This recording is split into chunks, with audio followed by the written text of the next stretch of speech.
Does that bring you memories, Courtney? So many memories. It was that song that just made it's so funny because I'm not the type to cry in a yoga class. I mean, I don't know like how you even say there's a type who does that, but it completely surprised me that I was bawling my eyes out in that song.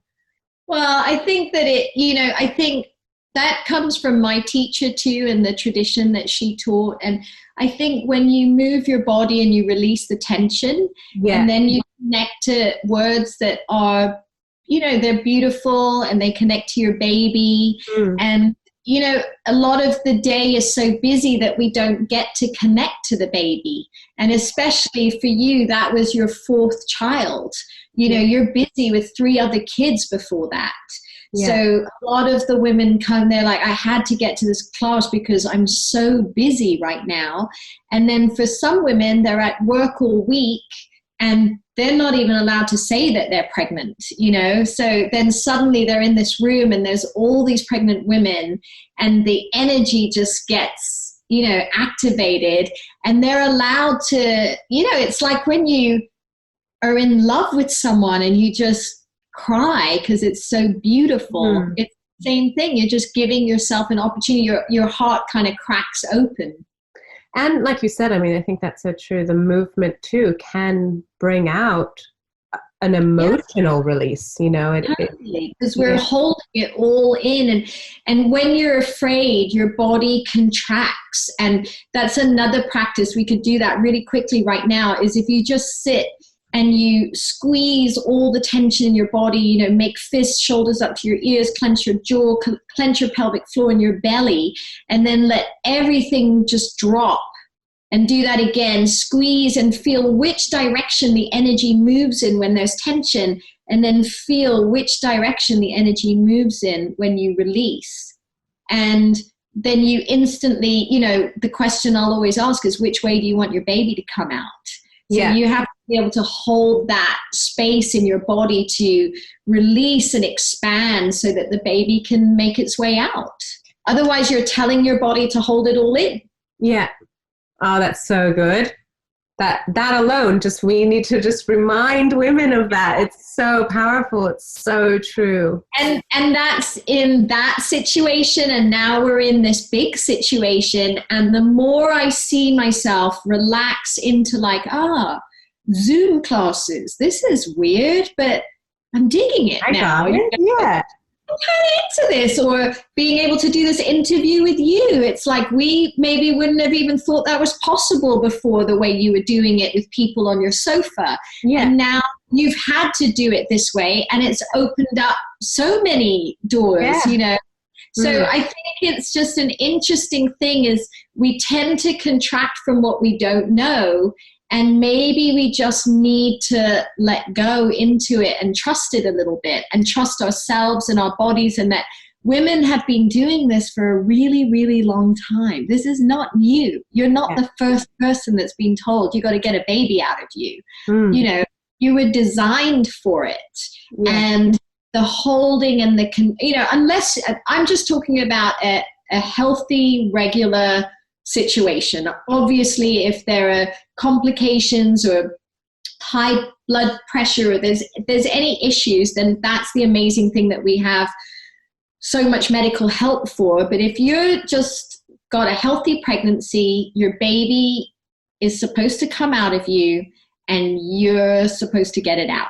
That's the basic rule of thumb. Well, it's just about letting your body do it. I mean, even just feeling like I don't know, it's like this, I'm trying to think of the difference that I had between my first three births and my last two. And it was just, there was an awareness, or there was a connection to my body, or, and I had an epidural with my first baby, and then my second baby I had naturally, but both were equally traumatic in some way. Neither of them were a peaceful, powerful, connected birthing experience, So it's not really about the how you get that baby out. It can be a natural birth and it's still not a powerful, yeah, of course. But I think think it's just about, yeah, go ahead. But I think that there's gifts in that too. You know, that the important thing is that we don't judge ourselves or each other or any, you know, like I think as I've gotten older too, I think when I first started teaching and I came from my teacher and I was, you know, a vegan and doing yoga every day and we got to have our babies in the pools and eat and make ask and like the whole thing. And now I've just gotten a little more middle path with everything. And I think it's really important because sometimes it just doesn't work out that way. And that's okay too. And that can be a gift in learning. A friend of mine, her first 2 children were really traumatic, 35, 37-hour births, you know, like a nightmare.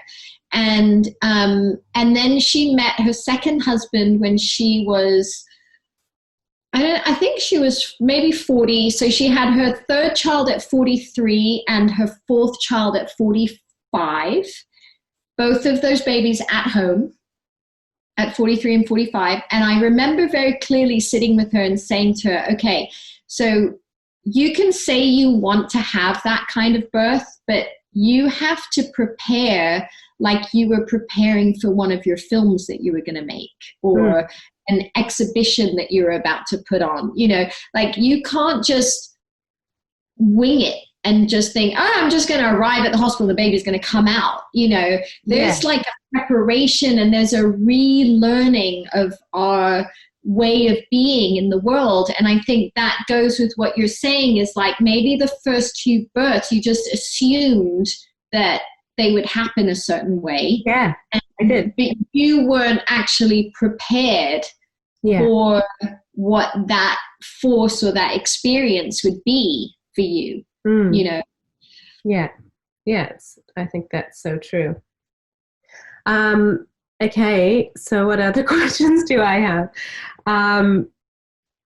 Why don't we talk a little bit about postpartum just before we wrap up? So,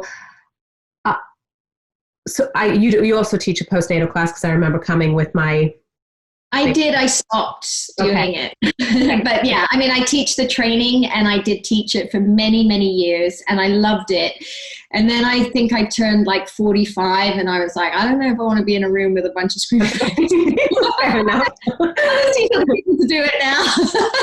And all my friends, you know, we were all much, you know, my godchildren are now 22 and 17 and 18. And I was kind of doing it because I wanted to be with all my friends and their babies.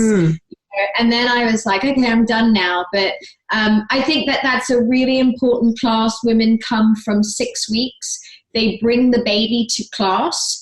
And the way that I designed that class wasn't just about the baby. It was really about the mother doing stuff for herself for the first, 40 minutes of the class. The baby's there. We're interacting with the baby. We're not ignoring the baby.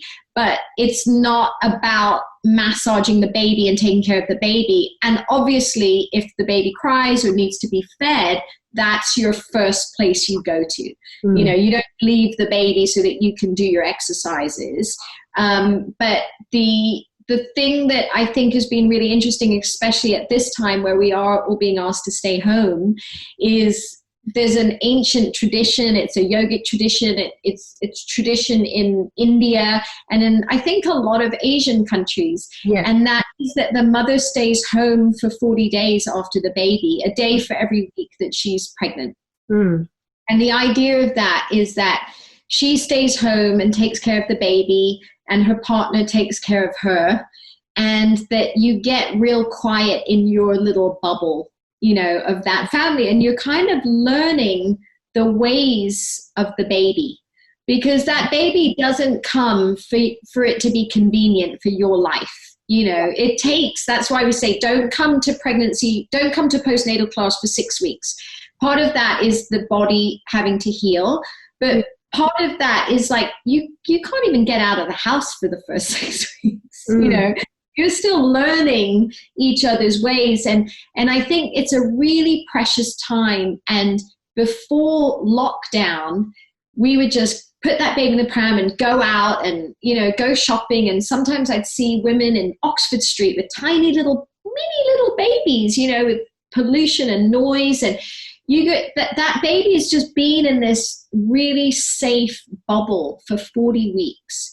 And you're just kind of, they're sort of being spat out into the world where they have to suddenly learn how to breathe and digest and fart and excrete and do all these things that we don't realize are really hard and really new for a baby to do. You know, a baby about also for us as women too, you know, we've never done all these things before.